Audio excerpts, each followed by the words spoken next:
E aí pessoal, tudo bom? Só alegria? Bom, aqui hoje no Café com a Luísa a gente vai falar um pouquinho sobre o fascismo. Na verdade, como é que funciona um pouco da mente de um fascista.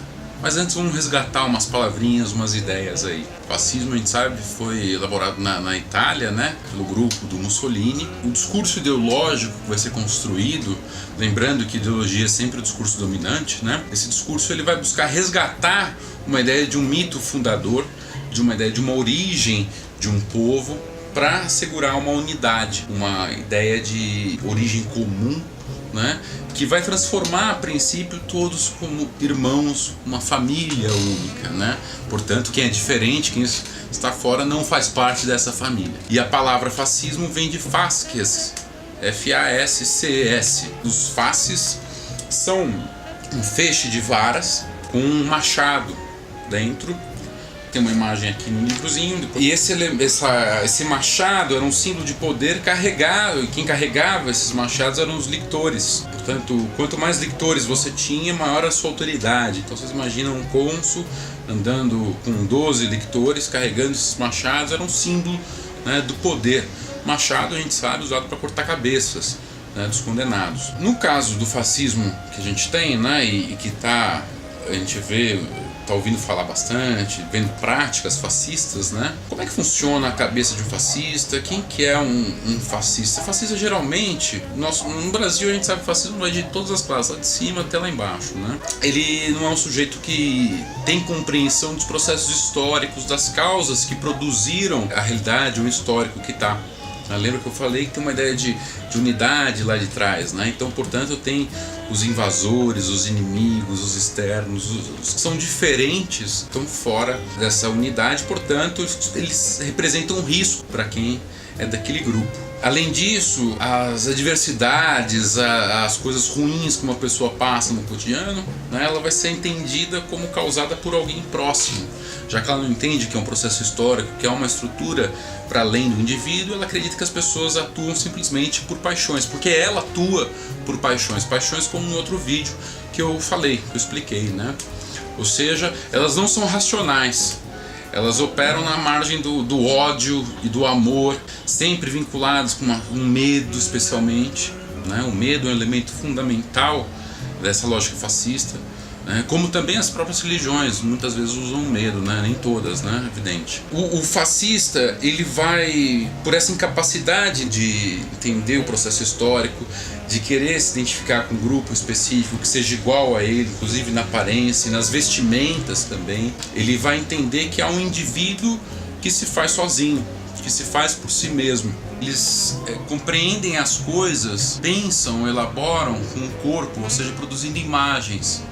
E o discurso que impera, né, hoje em dia especialmente, é o discurso alegórico das imagens e também uma ideia de uma figura de um inimigo, né, de um oposto, que é a causa de todos os males, de um lado, e ao mesmo tempo, do outro lado, há uma ideia de um salvador, de um Messias que vai vir e resgatar. O fascista, ele costuma odiar o Estado, porque sempre a culpa do seu fracasso, das mazelas que ele tem na vida, são causadas pelo Estado, e ao mesmo tempo ele quer um Estado para reprimir aqueles que são diferentes dele, para assegurar, né, algumas benesses, né, que ele não entende que é praticado pelo Estado. Ele sempre acha que é um pouco de iniciativa privada. Por isso que a gente sabe, historicamente, o fascismo, né, não é nem comunismo, socialismo, tampouco é um regime liberal. Há um Estado controlado por um partido, e esse partido vai produzir um discurso ideológico que vai, né, ser implementado na sociedade. Todo mundo, a maior parte das pessoas de cima a baixo vão absorver esse discurso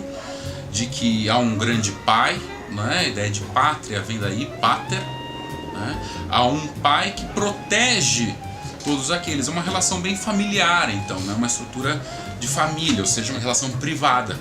Não há uma coisa pública, nem todos também são capazes de se colocar, né? O que cabe às pessoas é cumprir um determinado padrão e agir, então, sempre em massa, coletivamente, de maneira irracional, porque a gente sabe que quando a massa atua, ela é completamente passional, é levada pelas paixões, né? Aquela coisa de efeito manada e tudo mais. Então, esse sujeito ele absorve completamente esses elementos de uma camada dominante.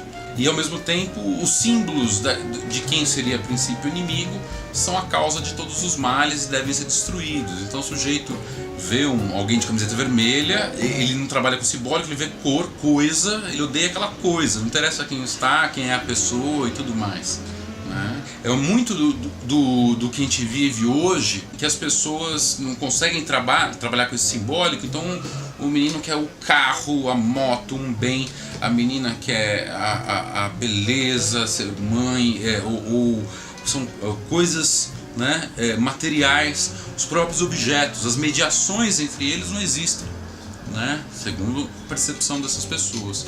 E elas são facilmente manobradas, porque elas trabalham sempre com essas paixões. Elas não trabalham com a razão, com a história, né, e tampouco respeitam princípios que são construídos também historicamente, como os próprios direitos humanos. Não dá para ter direito humano, dentro dessa lógica, se há uma desigualdade, né? Não só uma diferença, né? E transforma a diferença em desigualdade. E uma desigualdade entre seres, os que merecem e os que não merecem.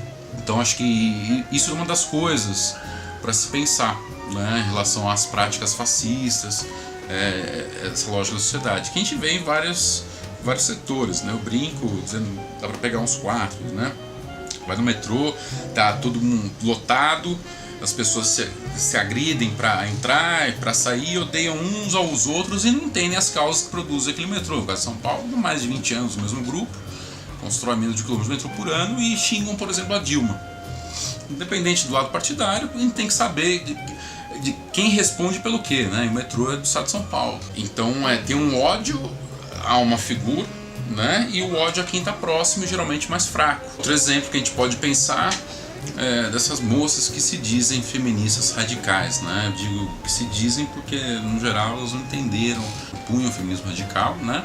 Elas apenas acabam canalizando um ódio que elas possuem, a partir de uma leitura bem precária, e escolhem um grupo mais vulnerável, achando que esse grupo vulnerável produz riscos ao lugar que elas ocupam, né? Então elas atacam travestis, mulheres transexuais, como se as mulheres transexuais não fossem mulheres, né? E os homens trans como se eles não fossem homens, mas são mulheres lésbicas, tal, e que são induzidos, né? Essa bobagem toda.